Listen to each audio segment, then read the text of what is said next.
How to connect boards in Monday.com. Hello guys and welcome to this new tutorial. In today's video I'm going to show you how simple and easy it is to connect boards in Monday.com. So the process is going to be very easy and simple. We're going to head over Monday.com and we're going to visit up our workspace. So this is the workspace that we want to work on.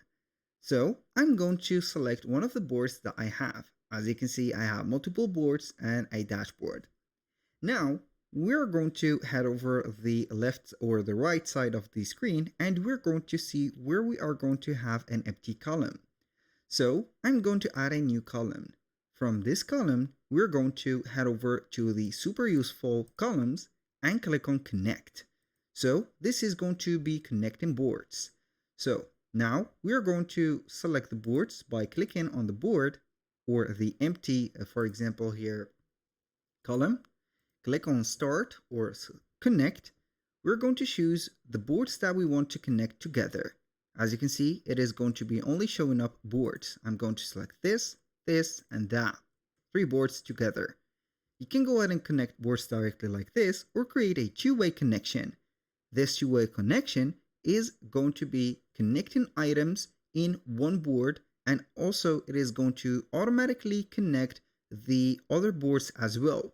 So it is going to create the connection boards to the other ones. I'm not going to do that, but it is going to be something like this. Now, it is going to suggest for you to create a mirror column. If you do want that, it is going to be okay. If you do not want, you can go ahead and decide it later. Now, the mirror column is going to be also situated into the columns. So we can type in on the search bar, mirror. Click on it, and you're going to add it. Now you're going to add, for example, boards. And then you're going to select what type of column that you want to showcase into that board. Or not the board itself, but basically the column.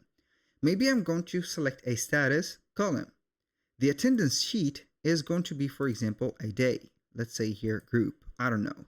Or for example, let's say status like this. The annual plan also on the boards like this, and then you're going to set them up just like that, and you're going to have them together. So any part of the boards that you have here set up, for example, the as you can see here that we have connected the status, it is going to be changing here also. That was pretty much it for today's video. Thank you guys for watching. I hope that you have enjoyed the content, and I hope to see you in the next one.